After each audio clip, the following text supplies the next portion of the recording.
Eu sou o Manuel Carvalho e este é o P24. O admirável mundo novo da justiça climática.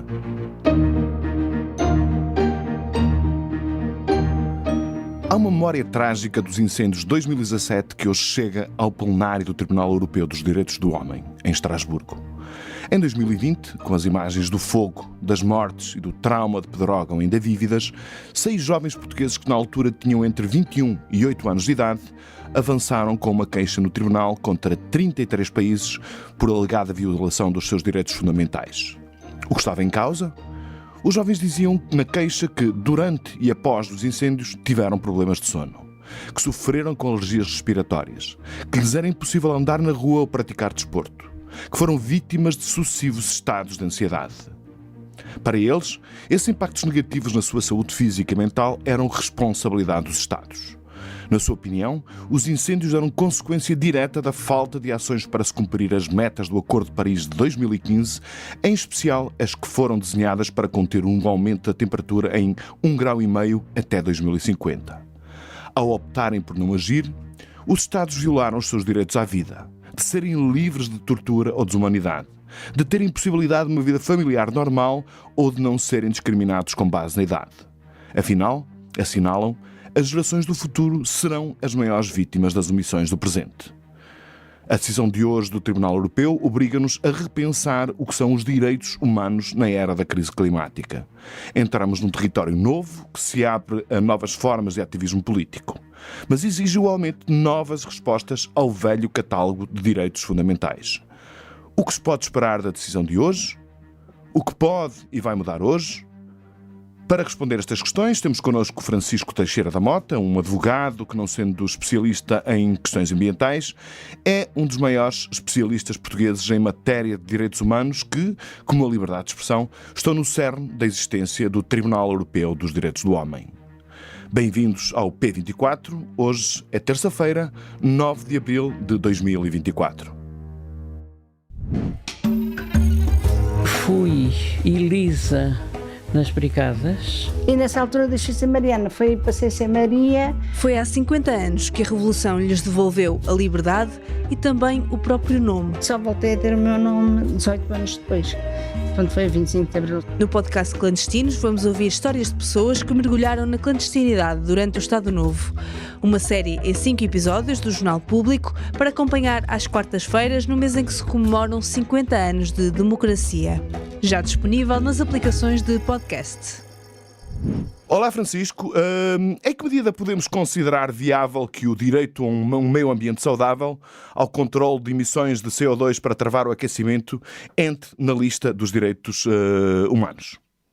Eu penso que o caminho se está a fazer, claro. E que, primeiro, nos direitos humanos em geral, e segundo, os direitos humanos protegidos pela Convenção Europeia dos Direitos Humanos, porque o problema que nos protege, que nos preocupa, é a própria Convenção, porque o Tribunal Europeu virá a falar em termos da Convenção, não virá dizer se é um direito humano ou não, tem de dizer se é um direito humano que está compreendido e abrangido pela Convenção.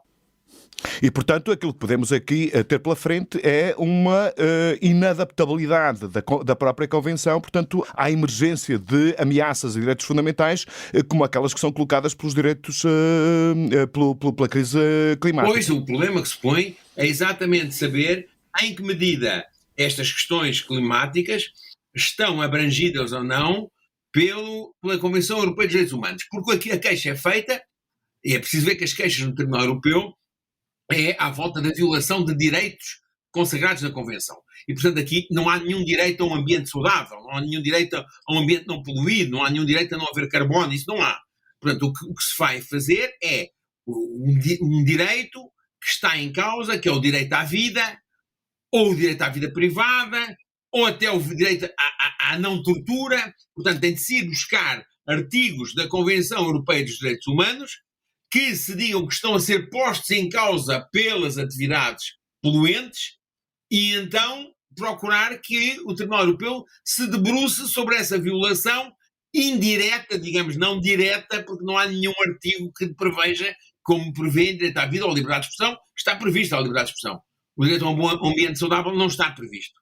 Mas, como está o direito à vida e como está o direito à vida familiar e à constituição da família, há aqui elementos nestas queixas, porque não existe só a queixa portuguesa, mas existem outras, que apontam para a violação de direitos através da impossibilidade das pessoas poderem vir a gozar esses direitos futuramente. É claro que isto levanta muitos problemas práticos e concretos, não é? Relativamente ao Tribunal Europeu. Porque o Tribunal Europeu não é um tribunal para as pessoas se dirigirem em primeira instância, só se deve ir ao Tribunal Europeu quando já se esgotou todos os recursos internos, quando os Estados já se pronunciaram e os Estados têm uma posição que viola os direitos humanos, e então é possível ir ao Tribunal Europeu. Ora, neste caso, por exemplo, da queixa portuguesa, não houve nenhum processo. As autoridades portuguesas nunca se pronunciaram. Portanto, discute-se logo questões processuais se esta queixa é admissível. De qualquer maneira, há um aspecto positivo, é que o Tribunal Europeu aceitou ouvir e discutir, e amanhã irá decidir. A minha opinião pessoal sobre o resultado, se a posso adiantar, é que não vai reconhecer uma violação de um direito consagrado na Convenção. Pode haver situações intermédias, pode apontar no sentido de vir a ser reconhecido, mas não creio que amanhã se possa esperar que haja um reconhecimento da violação desse direito, porque esse direito não está objetivamente consagrado na Convenção. E por muito ativista que fosse a interpretação do Tribunal Europeu, porque no fundo, em vez de ter um ativismo, há o ativismo judicial e a contenção judicial. Há tribunais que entendem, ou há pessoas que entendem que os tribunais devem limitar-se ao que está na lei, e há pessoas que entendem que não, que os tribunais até devem ir à frente e ser motores de transformação da realidade da lei. Bom, me parece que o Tribunal Europeu tem, enfim, não vou agora discorrer sobre as características do Tribunal Europeu, mas não me parece muito viável que vá, de uma assentada, reconhecer um direito ao ambiente como um direito humano. Mas pode abrir aqui, portanto, uma espécie de caminho que leve, pelo menos, à discussão, portanto, da Convenção. É essencial. Esta queixa é essencial, como outras, porque o direito não é uma realidade estável, é uma realidade sempre em mudança. E a mudança faz através da atividade daqueles que procuram mudar, daqueles que procuram criar e transformar, daqueles que não aceitam a realidade tal como ela nos é apresentada. E, portanto, esta queixa tem um inequívoco mérito de contribuir para a transformação e para a criação desse direito ao ambiente como um direito humano, não tenho a menor dúvida, é um caminho que se vai percorrendo. Você disse aí, portanto, que uma das questões que estava em cima da mesa era, enfim, do ponto de vista processual, porque é que se foi imediatamente para o Tribunal Europeu dos Direitos do Homem, quando em outros casos, nós sabemos que há 2 casos já com sentenças transitadas em julgado, nomeadamente na Holanda e na Alemanha, em que casos destes contra o Estado, por crimes de natureza ambiental contra os direitos humanos dos cidadãos, esses casos já fizeram o seu caminho, e a pergunta é, de alguma forma, isso também pode contribuir para que haja uma nova interpretação, se é possível dizer isso, em relação àquilo que é a filosofia de direito, do direito relativamente às questões do ambiente e da crise climática, ou não? Bom, eu acho que, certamente, o problema que se põe é a queixa portuguesa é uma queixa particularmente original, quer dizer, procura acelerar, digamos, é acelerada. Porque é uma queixa contra 32 Estados, não é uma queixa contra Portugal. Logo esse problema põe-se de estar. Tem um problema da jurisdição ser transnacional, de ser extraordinária, e essa questão não ter esgotado. Não ter esgotado porquê? Os recursos. Porque era preciso em cada um dos Estados meter uma ação contra o Estado próprio, depois esse Estado pronunciar-se. Ora bem, e eles dizem, nós somos jovens, não temos capacidade económica nem possibilidade de fazer isso, portanto, justifica-se avançar diretamente para o padrão. E há uma coisa que é verdade, é que o Tribunal Europeu, pelo menos, aceitou ouvi-los, considerou a queixa admissível. Ora, o Tribunal Europeu, que tem 40 e tal países sob a sua égide, que tem não sei quantas centenas de milhões de pessoas, 90 e tal % das queixas são eliminadas à partida, logo, portanto, são rejeitadas liminarmente. Já foi, de alguma forma, já é uma conquista, já é um avanço. Inequivocamente, não há dúvida nenhuma, que isto já foi antigamente dizia-se uma lança em África, penso que hoje em dia será politicamente incorreto a lança em África, talvez seja melhor outro termo. Uma lança em Estrasburgo. ora uma lança em Estrasburgo, ou um queijo. A crise climática é uma ameaça à estabilidade social e política reconhecida, é também, por consequência, uma ameaça às democracias. O Francisco Teixeira da Mota, como jurista, sempre esteve muito atento aos direitos humanos, e a pergunta que eu lhe coloco é se o incumprimento de metas de descarbonização, como aquelas que estão previstas em tratados internacionais como o Acordo de Paris, deveria ser punido legalmente como uma violação do direito humano, direitos humanos. Ou seja, não está previsto, como você disse bem, ainda, portanto, na Convenção, mas, na sua opinião, o que é que falta para estar? Bom, falta vontade política, como em tudo, não é? Primeiro é a questão que estamos a falar de direito internacional. O direito internacional é sempre um direito de equilíbrios, está sempre dependente da vontade dos Estados. Nós vemos o que se passa, seja agora a questão de Gaza, seja o direito ou na Ucrânia, ou seja o que se vê, o direito. Porquê? Porque o problema é quem é que pode impor as sanções. As situações, as atuações podem ser proibidas ou podem ser censuradas, mas depois quem impõe sanções? Quem consegue condenar de uma forma efetiva? Esse é que é o grande problema relativamente ao direito internacional. Aliás, havia quem dissesse que o direito internacional não existe porque existe sempre o direito mais forte. E, portanto, que em última instância não há direito internacional porque tudo se reduz depois ao mais forte. Não é verdade, eu penso que há direito internacional e o Tribunal Europeu é das melhores provas disso, porque consegue ter decisões em que cidadãos individuais conseguem a condenação dos Estados contra quem apresentou as queixas e tornar efetivas essas decisões e alterar a legislação dentro dos Estados e tudo isso. Em relação ao ambiente, penso que, como tínhamos já falado, e parece que é uma evidência, é um caminho ainda que se está a fazer completamente, porque a Convenção, o Tribunal Europeu já se debruçou algumas questões sobre poluição e ambiente, mais concretas, sei lá, se num sítio qualquer havia uma grande poluição derivada de uma fábrica em Itália e que havia elevados níveis de chumbo e as pessoas tinham doenças, concretamente naquele caso determinar medidas.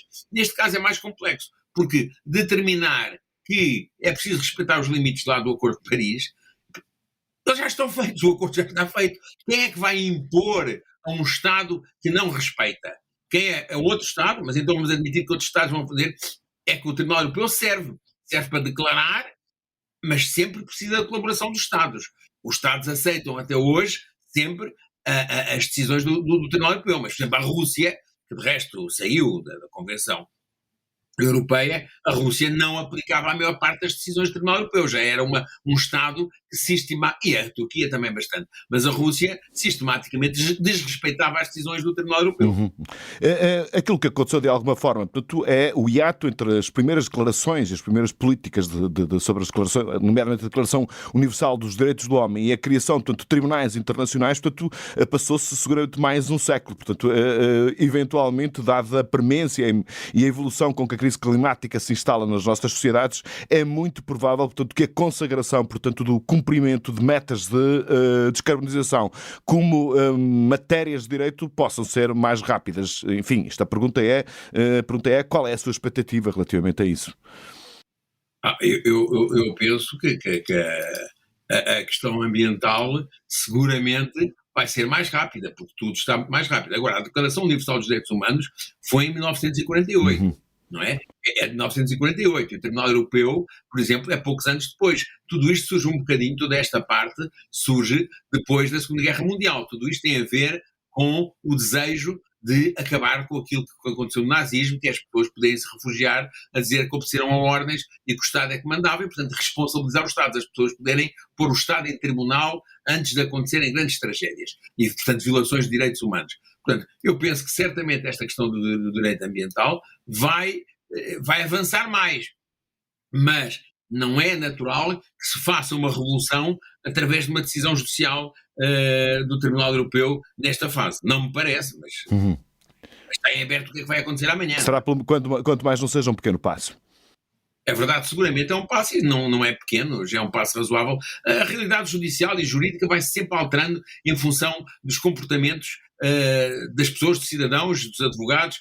Portanto, é importante conseguir alterar e hoje em dia, amanhã, vai-se ver como é que o Tribunal Europeu, assediado por estas queixas, consegue gerir e manter-se equilibrado. Isto é, consegue estender a mão para não negar uma realidade que é evidente e que é importante, e não se pode desequilibrar e tomar uma atitude demasiado ativista que ponha em causa o respeito pelas suas decisões pelos Estados todos, não é? Porque tem muitos Estados e há muitos equilíbrios e nunca se tenha a ilusão de que não há sempre uma questão política, porque isto é quase uma decisão como se fosse um Tribunal Constitucional da Europa. Portanto, e os tribunais constitucionais são tribunais eminentemente políticos, evidentemente tratando de direito, eminentemente políticos.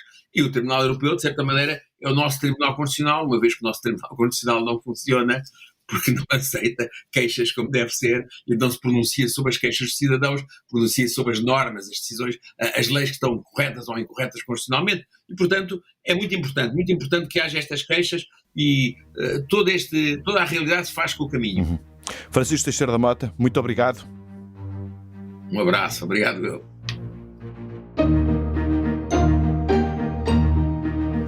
E para iluminar o dia, uma reportagem que pode ler em público.pt que acaba de vencer um prémio de jornalismo na área da saúde.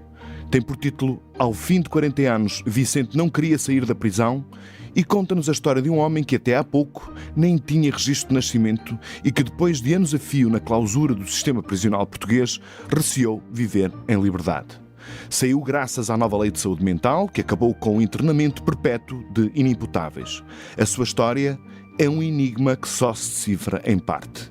Um texto que vale muito a pena ler, de Ana Cristina Pereira, com fotos de Paulo Pimenta, para ler, como já disse, em público.pt. O P24 é um podcast do Público com música original de Ana Marques Maia. A sonoplastia deste episódio é de Inês Rocha.